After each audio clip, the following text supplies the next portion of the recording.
اعوذ باللہ من الشیطان الرجیم بسم اللہ الرحمن الرحیم سیقول السفہاء الجہال من الناس الیہود والمشرکین ما ولاہم ای شیء صرف النبی والمؤمنین عن قبلتہم التی کانوا علیہا علی استقبالها فی الصلاة وہی بیت المقدس والاتیان بالسین الدالۃ علی الاستقبال من الاخبار بالغیب قل للہ المشرق والمغرب ای الجہاد کلها فیأمر بالتوجہ الی ای جہۃ شاء لا اعتراض علیہ یہدی من یشاء ہدایتہ الی صراط طریق مستقیم ای دین الاسلام ای ومنہم انتم دل علی ھذا وکذلک کما ہدیناکم الیہ جعلناکم یا امت محمد امت وسطا۔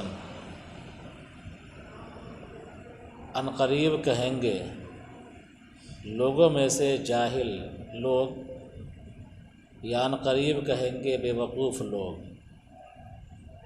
وہ بے وقوف کون ہیں؟ یہود اور مشرکین۔ ما ولاہم ایو شیء، کون سی چیز، صرف النبی والمؤمنین، کس چیز نے نبی کو اور ایمان والوں کو پھیر دیا ہے ان کے اس قبلے سے جس پر وہ تھے، علی استقبالها فی الصلاۃ، یعنی نماز میں جس قبلے کی طرف گھوم کر کے نماز پڑھ رہے تھے اس قبلے سے کس چیز نے پھیر دیا مسلمانوں کو دوسری سمت میں، اور وہ بیت المقدس ہے۔ والاتیان بالسین الدالۃ علی الاستقبال من الاخبار بالغیب، اور سیقول میں سین کا لانا مستقبل کے لیے اخبار بالغیب کے قبیل سے ہے، اخبار بالغیب کے قبیل سے ہے۔ قبلہ نقطۂ مرکزیت ہوتا ہے جس کی طرف رخ کر کے لوگ اپنی عبادتوں کو انجام دیتے ہیں۔ مسلمانوں کا قبلہ بیت اللہ تھا، خانہ کعبہ تھا۔ جب آپ صلی اللہ علیہ وسلم اور مسلمان ہجرت کر کے مدینہ تشریف لے گئے تو مدینہ میں مسلمانوں کو حکم دیا گیا کہ آپ بیت اللہ کی طرف گھوم کر کے نماز نہیں پڑھنا ہے، بلکہ یہودیوں کے تالیف کے لیے، ان سے انسیت پیدا کرنے کے لیے ان کے قبلہ بیت المقدس کی طرف گھوم کر کے نماز پڑھنا ہے۔ چنانچہ مسلمان اسی طرف گھوم کر کے نماز پڑھتے رہے۔ سن 2 ہجری کے رجب یا شعبان کے موقع پر اللہ تبارک و تعالیٰ نے مسلمانوں کو اس قبلے سے پھر پہلے قبلے کی طرف چینج کر دیا اور حکم دیا کہ آپ کا پرانا قبلہ بحال ہو گیا ہے۔ جس قبلے پر آپ جس قبلے کی طرف پہلے رخ کر کے نماز پڑھ رہے تھے اب آپ کو اسی طرف رخ کر کے نماز پڑھنا ہے۔ اور یہ حکم دیا گیا تھا نمازی کی حالت میں۔ نمازی کی حالت میں آپ صلی اللہ علیہ وسلم اور صحابہ کرام نے اپنا رخ چینج کر لیا، بیت المقدس کی طرف رخ کر کے نماز پڑھ رہے تھے، نمازی کی حالت میں آپ نے رخ کیا بیت اللہ کا۔ جہاں جہاں خبر ملی، کسی قبیلے میں ظہر میں خبر ملی، کسی قبیلے میں عصر میں خبر ملی، کسی قبیلے میں فجر میں خبر ملی، تو جیسے جیسے خبر ملتی گئی لوگوں کو ویسے ویسے ان لوگوں نے اپنا قبلہ چینج کرنا شروع کر دیا۔ اگر نماز میں بھی خبر ملتی اور 1 رکعت ہو چکی ہوتی یا 2 رکعت ہو چکی ہوتی تو بھی لوگ اسی حالت میں قبلے کی طرف، پرانے قبلے کی طرف گھوم جایا کرتے۔ بہرحال اللہ تبارک و تعالیٰ نے پرانا قبلہ بحال فرمانے سے پہلے ہی پیشن گوئی کے طور پر کہہ دیا تھا کہ ہم پرانا قبلہ بحال کر رہے ہیں، یعنی اب بیت المقدس کی طرف سے رخ پھیر کر کے بیت اللہ کی طرف تمہارا رخ کیا جا رہا ہے۔ لیکن دیکھو گے، پیشن گوئی کے طور پر یہ کہا گیا کہ دیکھو گے کہ جاہل لوگ، نادان لوگ اعتراض کریں گے۔ کیا کریں گے؟ نادان لوگ اعتراض کریں گے، اور اس عمل کا جو ہم تم کو حکم دے رہے ہیں اس کا مذاق اڑائیں گے۔ تو اسی کا تذکرہ ہے سیقول السفہاء والجہال من الناس، جاہل لوگ، بے وقوف لوگ، یہود اور مشرکین میں سے کہیں گے، عنقریب کہیں گے، کب کہیں گے؟ تحویل قبلہ ہو رہا ہے، بیت المقدس سے بیت اللہ کی طرف پھیرا جا رہا ہے۔ اللہ تبارک و تعالیٰ پیشن گوئی کے طور پر پہلے ہی بتا دیا کہ اس عمل کے بعد، تحویل قبلہ کے بعد لوگ یہ اعتراض کریں گے۔ ما ولاہم ای شیء صرف النبی والمؤمنین عن قبلتہم التی کانوا علیہا، کس چیز نے ان کو پھیر دیا، یعنی ایمان نبیوں کو اور نبی کو اور مومنوں کو ان کے اس قبلے سے جس پر یہ تھے۔ کیا مطلب جس پر یہ تھے؟ یعنی جس قبلے کی طرف رک کر کے یہ نماز پڑھ رہے تھے، اس قبلے سے کس چیز نے پھیر دیا؟ بیت المقدس کی طرف رک کر کے نماز پڑھ رہے تھے مدینہ میں، تو کس چیز کی وجہ سے مسلمان نے بیت المقدس کو چھوڑا اور پرانے قبلے کی طرف رک کر کے نماز پڑھنے لگے؟ کس چیز نے نبی کو پھیر دیا ہے؟ قل للہ والاتیان بالسین الدالۃ علی الاستقبال من الاخبار بالخیر، سیقول میں سین ہے جو استقبال کی علامت ہے، ان قریب کہیں گے، مانا ہو رہا ہے یہ اخبار بالغیب کے قبیل سے ہے، یعنی اللہ تعالیٰ نے پہلے ہی پیشن گوئی کے طور پر بتلا دیا کہ وہ لوگ یہ ایسا کریں گے، کہیں گے۔ قل للہ المشرق والمغرب، اے نبی صلی اللہ علیہ وسلم آپ فرما دیجیے اللہ ہی کا مشرق ہے اور اللہ ہی کا مغرب ہے۔ کیا مطلب؟ تمام سمتیں اللہ تبارک و تعالیٰ ہی کی ہیں۔ الجہات کلھا، تمام رخ اللہ تبارک و تعالیٰ کا ہے۔ فیامر بالتوجہ الی ای جہۃ شاء، لہذا اللہ تبارک و تعالیٰ جس طرف چاہے رخ کرنے کا حکم دے سکتا ہے، اس پر کوئی اعتراض نہیں۔ مشرق بھی اللہ کا ہے، مغرب بھی، شمال بھی اور جنوب بھی سب اللہ کا ہے۔ اللہ با اختیار ہے، جس طرف چاہے بندوں کو رک کر کے نماز پڑھنے کا حکم دے دے، وہی قبلہ ہو جائے گا، ہو جائے گا، وہی قبلہ ہو جائے گا۔ اصل اللہ کا امر ہے، کیا ہے؟ اصل اللہ کا امر ہے۔ لیس البر ان تولوا وجوہکم قبل المشرق والمغرب، کہ نیکی یہ نہیں ہے کہ تم قبلے کے لیے لڑائی کرو کہ مشرق ہونا چاہیے یا مغرب ہونا چاہیے، بلکہ نیکی وہ ہے جو آگے بیان کیا جا رہا ہے نا۔ تو اصل اللہ تبارک و تعالیٰ کا امر ہے، کیا ہے؟ اللہ تبارک و تعالیٰ کا امر، اور امتثال امر مطلوب ہے، یعنی امر کی اطاعت کرنا۔ تو اللہ تبارک و تعالیٰ با اختیار ہے، تمام سمتیں اللہ کی ہیں، جس طرف چاہے وہ رک کرنے کا حکم دے دے، اس پر کوئی اعتراض نہیں۔ یہدی من یشاء ہدایتہ الی صراط طریق مستقیم، اللہ تعالیٰ جس کو چاہتا ہے صراط مستقیم کی طرف ہدایت دے دیتا ہے۔ صراط مستقیم سے مراد دین اسلام کی طرف۔ ای ومنہم انتم، اور اے ایمان والوں ان میں سے تم بھی ہو، کیا ہے؟ یعنی اللہ تبارک و تعالیٰ جن کو صراط مستقیم کی طرف ہدایت دیتا ہے، ایمان والے، یعنی حضور اکرم صلی اللہ علیہ وسلم کے ساتھ جو صحابہ کرام ہیں وہ انہی میں سے ہیں جن کو اللہ تعالیٰ نے ہدایت دے دیا ہے۔ دل علی ھذا، اس کی رہنمائی کرتا ہے۔ وَكَذَلِكَ كَمَا هَدَيْنَاكُمْ إِلَيْهِ جَعَلْنَاكُمْ يَا أُمَّةَ مُحَمَّدٍ أُمَّةً وَسَطًا خِيَارًا عَدُولًا لِتَكُونُوا شُهَدَاءَ عَلَى النَّاسِ يَوْمَ الْقِيَامَةِ أَنَّ رُسُلَهُمْ بَلَغَتْهُمْ وَيَكُونَ الرَّسُولُ عَلَيْكُمْ شَهِيدًا أَنَّهُ بَلَغَكُمْ وَمَا جَعَلْنَا سَيَّرْنَا الْقِبْلَةَ، اور اس کی دلیل وَكَذَلِكَ كَمَا هَدَيْنَاكُمْ إِلَيْهِ جَعَلْنَاكُمْ أُمَّةً، اور ایسے ہی جیسا کہ ہم نے تم کو صراط مستقیم کی طرف رہنمائی کی، اے امت محمد ہم نے تم کو امت وسط بنایا، یعنی منتخب امت بنایا، بہترین امت بنایا۔ یعنی جس طرح اللہ تبارک و تعالیٰ نے تم کو ہدایت دیا ہے، جس طرح اللہ تبارک و تعالیٰ نے تم کو ہدایت دیا ہے، ومنہم انتم ہے نا، کہ ان میں سے تم بھی ہو، کہ اللہ تعالیٰ نے صراط مستقیم کی تم کو رہنمائی کر دی، سمجھا؟ تو اس کی دلیل کیا ہے؟ اگلا وہ وَكَذَلِكَ كَمَا هَدَيْنَاكُمْ ہے نا، کہ جیسا کہ اللہ تعالیٰ نے تم کو ہدایت دیا ہے، اسی طرح اللہ تبارک و تعالیٰ نے اے امت محمد تم کو امت وسط بنایا۔ کیا بنایا؟ امت وسط۔ وسط کا مطلب خیارن عدولاً، خیر امت بنایا، معتدل امت بنایا۔ خیارن مانے خیر امت، اور معتدل عدولاً کے مانے معتدل امت بنایا اللہ تبارک و تعالیٰ نے۔ تو اس آیت میں صاف لفظوں میں ذکر کر دیا کذالک جعلناکم امۃ وسطا، کہ ہم نے تم کو امت وسط بنایا، یعنی جس طرح ہم نے تم کو پہلے ہدایت دی، اسی طرح ہم نے تم پر یہ احسان کیا کہ تمہاری امت کو، تم لوگوں کو کیا بنایا؟ امت وسط بنا دیا۔ لِتَكُونُوا شُهَدَاءَ عَلَى النَّاسِ، تاکہ تم گواہ ہو جاؤ لوگوں کے خلاف قیامت کے دن، کہ ان کے رسولوں نے ان تک خدا کا پیغام پہنچا دیا ہے، اور رسول تمہارے لیے گواہ ہو جائیں کہ انہوں نے تم کو پہنچایا تھا۔ تو سب سے بڑا مقدمہ جو پیش ہوگا قیامت کے دن وہ یہ ہوگا کہ انبیاؤں کے خلاف ان کی قوموں کا مقدمہ پیش ہوگا۔ کیا ہوگا کہ ہم قومیں الزام لگائیں گی، اللہ تبارک و تعالیٰ جب پوچھے گا لوگوں سے تو لوگ انکار کر دیں گے کہ ہمارے نبی نے ہم تک آپ کا دین پہنچایا تھا، اس سے انکار کر دیں گے۔ تو سب سے بڑا مقدمہ جس میں فریق کون ہوں گے؟ انبیاء علیہم السلام ہوں گے، اور ایک فریق کون ہوں گے؟ ان کی قومیں ہوں گی، ہے نا۔ تو مدعا علیہ کون ہوں گے؟ انبیاء علیہ السلام، اور مدعی کون ہوں گے؟ ان کی قومیں ہوں گی، سمجھا؟ تو ان کی قومیں جو ہیں وہ نبی پر الزام لگائیں گی کہ ان لوگوں نے ہم تک آپ کا دین نہیں پہنچایا۔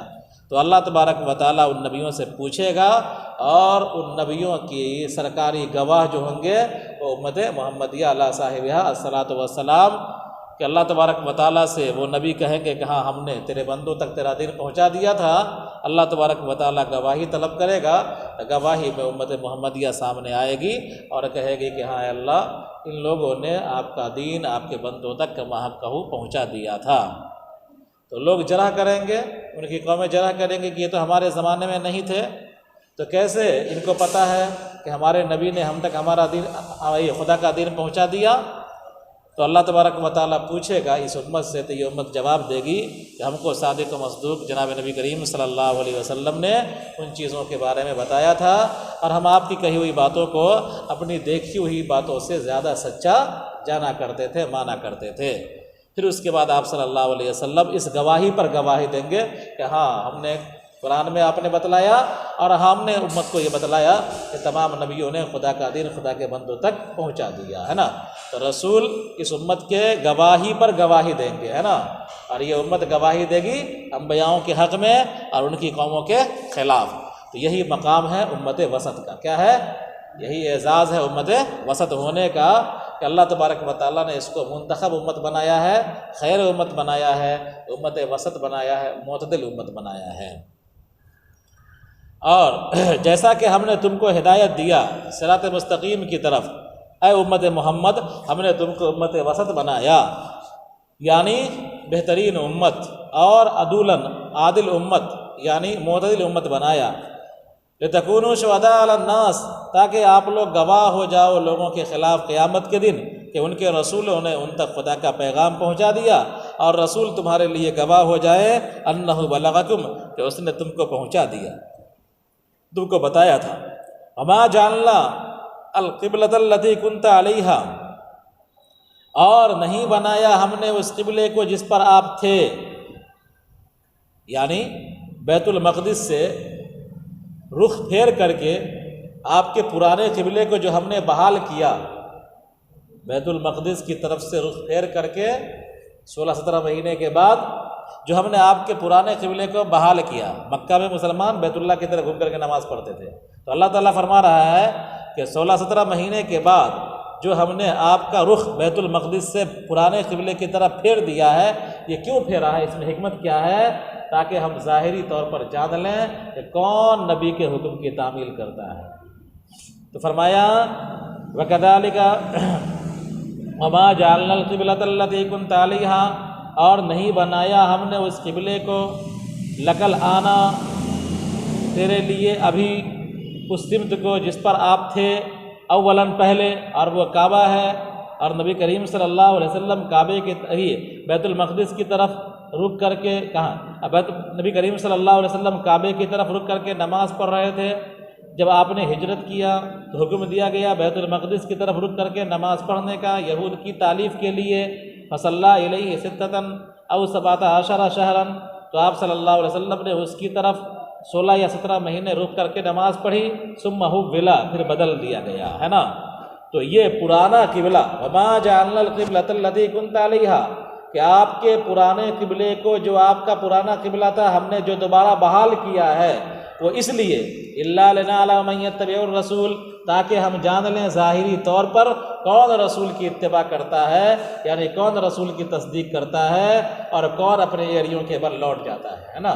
اللہ تبارک و تعالیٰ ظاہری طور پر جان لے کہ کون امتثال امر کا جذبہ رکھتا ہے اور کون کا ہے معاصی اور نافرمانی کا جذبہ رکھتا ہے، کون مانتا ہے حضور کی بات کو اور کون انکار کر دیتا ہے، ظاہری طور پر جان لے، یعنی لوگوں کے علم میں بھی آ جائے کہ یہ تصدیق کرنے والا ہے اور یہ تکذیب کرنے والا ہے۔ جہاں بھی ایسی بات ہے علم ظہور ہے نا، اللہ تبارک و تعالیٰ سب جانتا ہے کہ کون مڑے گا اور کون اس قبلے کی تصدیق کرے گا، کون تکذیب کرے گا، اللہ تعالیٰ سب جانتا ہے۔ لیکن پھر بھی اللہ تبارک و تعالیٰ نے جو حکمت بیان کیا ہے تاکہ ہم جان لیں، یعنی ظاہری طور پر ہم جان لیں اور یہ بات ظاہر ہو جائے، واضح ہو جائے، لوگوں کے سامنے بھی آ جائے کہ کون تصدیق کرنے والا ہے اور کون تکذیب کرنے والا ہے۔ تو جہاں بھی اس طرح کی باتیں آئیں گی علم ظہوری نکلے گا، اس کا مقصود یہی ہوگا، ہے نا۔ تو دیکھ لیجئے کہ اور ہم نے نہیں بنایا، کیا ہے، اور ہم نے نہیں بنایا آپ کے لیے اس سمت کو جس پر آپ تھے پہلے، اور وہ کعبہ ہے۔ رسول اللہ صلی اللہ علیہ وسلم کعبے کی طرف رک کر کے نماز پڑھ رہے تھے۔ جب آپ نے ہجرت کیا تو حکم دیا گیا بیت المقدس کی طرف رک کر کے نماز پڑھنے کا، یہود کی تالیف کے لیے، تو آپ نے 16-17 مہینے گھوم کر کے نماز پڑھی اس طرف، پھر تبدیل کر دیا گیا۔ تو یہ تبدیلی جو ہوئی ہے وہ کس لیے ہوئی ہے؟ تبدیلی کا مقصود الا لنعلم، مگر اس لیے کہ ہم جان لیں ظاہری طور پر، یعنی لوگوں کے سامنے بھی یہ بات آ جائے، لوگ جان لیں، اللہ تو جانتا ہی ہے، لوگ بھی ظاہری طور پر جان لیں کہ من یتبع الرسول، کہ کون رسول کی پیروی کرتا ہے، رسول کی تصدیق کرتا ہے، اور کون اپنے ایڑیوں کے بل لوٹ جاتا ہے، یعنی کفر کی طرف لوٹ جاتا ہے۔ شکن فی الدین، دین میں شک کرتے ہوئے، وظنن، اور یہ گمان کرتے ہوئے کہ ان النبی فی حیرۃ من امرہ، کہ نبی کریم صلی اللہ علیہ وسلم حکم قبلہ کے سلسلے میں حیرت میں ہیں، وقد ارتد لذلک جماعۃ، اور اس کی وجہ سے ایک جماعت مرتد ہو گئی۔ یعنی اللہ تبارک و تعالیٰ ظاہری طور پر جان لے کہ کون ایڑیوں کے بل لوٹے گا، یعنی کفر اختیار کرے گا، اور نبی کریم صلی اللہ علیہ وسلم کے تعلق سے اتہامات کی بارش کرے گا، اور یہ کہے گا کہ نبی کو اپنے قبلے کے تعلق سے حیرت ہے نا۔ چنانچہ ایک جماعت مرتد بھی ہو گئی، دین سے پھر بھی گئی تھی قبلے کی تبدیلی کی وجہ سے۔ تو ظاہر سی بات ہے وہی لوگ ہوں گے جن کے دلوں کے اندر ایمان رچا بسا نہیں ہوگا۔ وَإِن مُخَفَّفَ مِنَ الْمُثَقَّلَ وَاسْمُهَا مَحْذُوفٌ أَيْ وَإِنَّهَا كَانَتِ التَّوْلِيَةُ إِلَيْهَا لَكَبِيرَةً شَاقَّةً عَلَى النَّاسِ إِلَّا عَلَى الَّذِينَ هَدَى اللَّهُ، اور وَإِن كَانَتْ، اور یہ، اور بلا شبہ یہ، کیا مطلب یہ کون سی چیز؟ التولیۃ الیہا، کہ قبلے کی تبدیلی قبلہ، تحویل قبلہ، لکبیرۃ، انتہائی گراں ہے، دشوار ہے لوگوں پر، مگر ان لوگوں پر جن کو اللہ تعالیٰ نے ہدایت دیا ان کے لیے کوئی گرا نہیں ہے، اس لیے کہ ان کو تو اللہ کے حکم کی اطاعت کرنا ہے۔ اللہ کا حکم تھا بیت المقدس کی طرف رک کر کے نماز پڑھنے کا، اس طرف رک کر کے نماز پڑھا۔ اللہ تعالیٰ کا حکم ہے پرانے قبلے کی طرف رک کر کے نماز پڑھنے کا، تو اسی طرف رک کر کے نماز پڑھے گا، اس کو کوئی اعتراض نہیں، کوئی دقت نہیں ہے۔ وَإِن كَانَتْ ہے نا، تو اس کے بارے میں فرمایا ان مخففہ، ان شرطیہ نہیں ہے، ان کیا ہے؟ مخففہ من المثقلہ ہے، یعنی ان تھا، کیا تھا؟ ان تھا، اس کو بنا دیا گیا ان، ہے نا۔ وَاسْمُهَا مَحْذُوفٌ، اور اس کا اسم محذوف ہے، اصل عبارت ہے وَإِنَّهَا، کیا ہے؟ وَإِنَّهَا كَانَتْ، اور کانت کا مرجع، کانت کے اندر جو ضمیر ہے اس سے مراد التولیۃ الیہا، تحویل قبلہ، قبلے کی طرف، کسی بھی سمت کی طرف رک کرنا، قبلے کی طرف رک کرنا، قبلے کا بدلنا، قبلے کا بدل جانا۔ اور تولیت الیہا، کانت ای التولیت الیہا، قبلے کی طرف متوجہ ہونا یا تحویل قبلے کا ہو جانا، یہ دشوار ہے لوگوں پر، مگر ان لوگوں پر جن کو اللہ نے ہدایت دی۔ وما كان الله ليضيع ايمانكم اي صلاتكم الى بيت المقدس بل يثيبكم عليه لان سبب نزولها السوال عمن مات قبل التحويل۔ کچھ لوگوں کے ذہن میں یہ خلجان پیدا ہوا، یہ سوال پیدا ہوا کہ چلیے جو لوگ تحویل قبلہ کے وقت ہے تو کوئی دقت نہیں ہے، انہوں نے بیت المقدس کی طرف نماز پڑھی، اب بیت اللہ کی طرف رک کر کے نماز پڑھ رہے ہیں، سمجھا؟ لیکن جو لوگ بیت المقدس کی طرف رخ کیے جانے کی حالت میں، یعنی 16-17 مہینے کے درمیان جو لوگ انتقال کر چکے، کیا ہوا؟ جو انتقال کر چکے اور انہوں نے بیت المقدس کی طرف رک کر کے نماز پڑھا تھا، اللہ نے بدل دیا، پرانا قبلہ بحال کر دیا، تو اصلی قبلہ کون ہوا؟ بیت اللہ ہوا، اصلی قبلہ بیت اللہ ہوا۔ تو لوگوں کے ذہن میں سوال ہوا کہ پہلے بھی قبلہ بیت اللہ تھا، بعد میں بھی قبلہ بیت اللہ ہوا، بیچ میں 16-17 مہینے کے لیے بیت المقدس ہوا، تو 16-17 مہینے کے درمیان اگر کوئی آدمی جو بیت المقدس کی طرف رک کر کے نماز پڑھ رہا تھا اگر وہ مر گیا تو کیا اس کی نماز قبول نہیں ہوگی؟ اصلی قبلہ کون ہے؟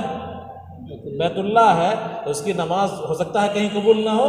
تو یہ سوال آیا تھا ذہن میں، تو اللہ تبارک و تعالیٰ نے فرمایا وما کان اللہ لیضیع ایمانکم، اللہ ایسا نہیں کہ تمہارے ایمان کو ضائع کر دے۔ تمہارے ایمان سے مراد صلاتکم الی بیت المقدس، کہ بیت المقدس کی طرف رک کر کے جو تم نے نماز پڑھا ہے اللہ تعالیٰ اس کو ضائع کر دے، اس پر کوئی ثواب نہ دے، ایسا نہیں کرتا ہے اللہ تعالیٰ۔